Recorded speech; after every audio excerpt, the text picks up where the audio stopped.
मेरा नाम रीना है। मेरी शादी एक बड़े घर में हुई है। मेरी शादी राजीव की फैमिली का अच्छा बिजनेस है। राजीव इकलौते हैं। सास ससुर मैं और राजीव, हम 4 लोगों का ही परिवार है। राजीव और पापा जी सारा बिजनेस संभालते हैं, इसलिए काम से वापस आने का कोई समय नहीं होता है। राजीव अब एक नया काम शुरू करने वाले हैं नई जगह पर। वहाँ पर हमारा एक फार्म हाउस भी है, इसलिए हम दोनों कुछ दिन वहीं जाकर रहेंगे। फार्म हाउस में हमें समय बिताने के साथ राजीव अपना काम भी करते रहेंगे। सुबह जल्दी ही हम लोग फार्म हाउस में पहुंच गए। फार्म हाउस की देख रेख के लिए एक नौकर था। वह वहीं पास एक रूम में रहता था।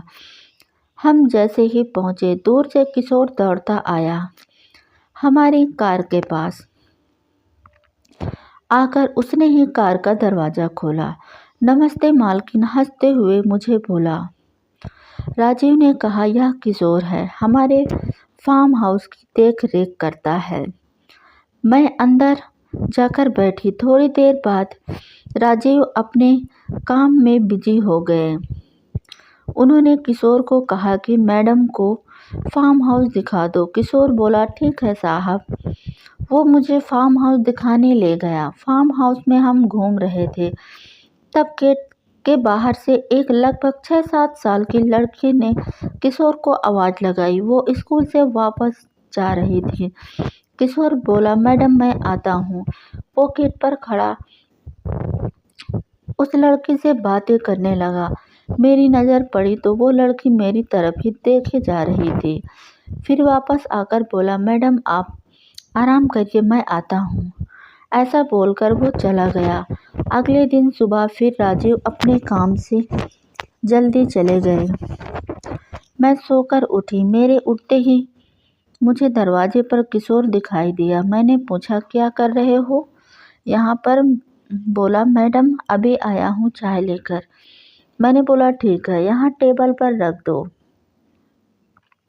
रख कर चले जाओ। मैं नहाकर किचन में गई। किशोर वहाँ था, अपना कुछ काम कर रहा था। फिर वो मुझसे बातें करने लगा। मैं उस तरह की लड़की नहीं हूँ कि कोई एकदम से मुझसे बात करे और मैं भी उससे करने लगूँ, इसलिए मैंने उसकी बातों पर कोई जवाब नहीं दिया। यहाँ का पुराना नौकर था, इसलिए मैं उसकी बातें सुन भी रही थी। अगर ऐसा नहीं होता तो शायद मैं उसे डांट देती। अभी मुझे यहाँ आए 2-3 दिन ही हुए थे। मैंने यह नोटिस किया कि वह मुझसे बातें करने की कोशिश लगातार करता ही रहता है। एक दोपहर में कमरे में अकेली बैठी थी मैं। अचानक ने किशोर कमरे में आता है, बोलता है, मैडम मुझे कुछ पूछना है। मैंने बोला, क्या? मैडम बोला, मैडम आप बुरा मत मानना। मैंने बोला, पूछो। बोला, मैडम मैं आपकी एक फ़ोटो ले सकता हूँ? मेरे मुंह से निकला, क्या? बाहर निकलो अभी कमरे से। किशोर बोला, मैडम आप गलत समझ रहे हैं, मेरी बात तो सुनिए। मुझे पता नहीं है क्यों गुस्सा आ गया। मैंने बोला, बाहर निकलो या अभी तुम्हारे साहब को फ़ोन करूं? इतना बड़ा घर है और मेरे लिए तो अनजान ही था। ऊपर से वो इस तरह की बातें कर रहा था। मुझे कुछ अजीब लगा। मैंने सोचा शाम को राजीव आएंगे, सबसे पहले इसकी छुट्टी करवाऊंगी। शाम को राजीव आए तो मैंने उनको सारी सब बात बताया। राजीव मानने को तैयार ही नहीं थे। बोले, यह कई सालों से यहाँ, इसकी एक बच्ची भी है। तुम कुछ गलत समझ रही हो, उसकी बच्ची के बारे में मुझे पता नहीं था। मैंने बोला, कई सालों से यहाँ कोई लड़की भी नहीं आई थी। राजीव ने बोला, रुको अभी बुलाकर बात करते हैं। राजीव ने किशोर को आवाज़ लगाई। किशोर आया तो राजीव ने बोला, क्या हुआ किशोर, तुम्हारी मैडम कुछ कंप्लेन कर रही है? साहब मैंने सिर्फ फ़ोटो लेने को कहा था। राजीव ने पूछा, क्यों चाहिए तुम्हें फ़ोटो? किशोर बोला, साहब आप तो जानते हैं मेरी 7 साल की एक छोटी बच्ची है। उसकी माँ उसके पैदा होते ही चल बसी थी और जब वो 2 साल की तब हमारे घर में आग लग गई थी। भगवान की कृपा हम तो बच गए, लेकिन उसकी माँ की सारी निशानियां खत्म हो गई। बिना माँ की बच्चे को संभालना बड़ा मुश्किल होता है साहब। मैडम, उस दिन जब से आपका फार्म हाउस दिखा रहा था आपको मैं, तब स्कूल से घर वापस आते वक्त उसने हमें देख लिया। मेरा घर यहीं थोड़ी दूर पर है।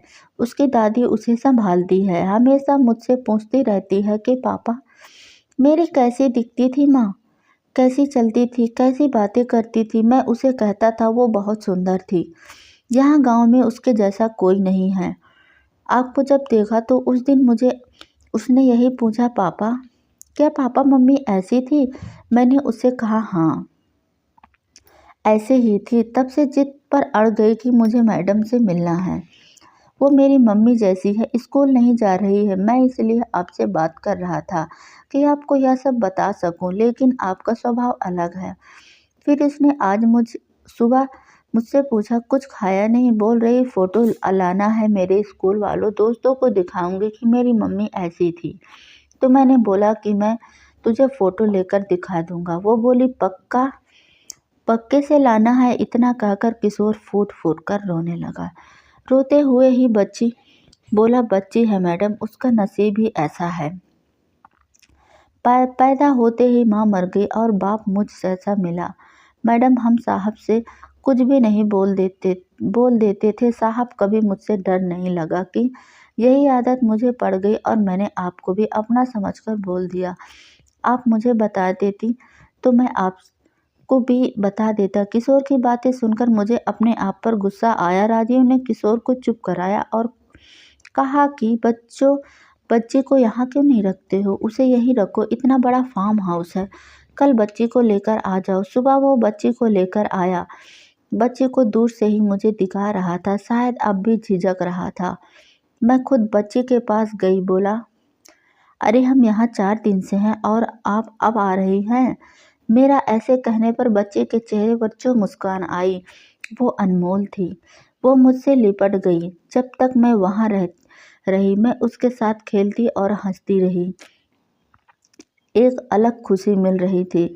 अब वो एक वजह बन गई थी। मेरे वहाँ बार बार जाने की ख्वाहिश होती थी कि मैं एक बार जाऊं और बच्ची को गले लगा लूं और फिर मैं उसे 2-4 बातें कर लूं। वह मुझे माँ कहकर बुलाए। मैं उसे अपनी बच्ची धीरे धीरे समझने लगी थी। मुझे उससे इतना प्यार हो गया था कि मैं एक पल के लिए भी उससे दूर नहीं रहना चाहती थी। आखिर वह इतनी मासूम बच्ची थी। फिर आखिर उसके मन में होने की तनिक भी मैंने उसे पराया नहीं होने दिया।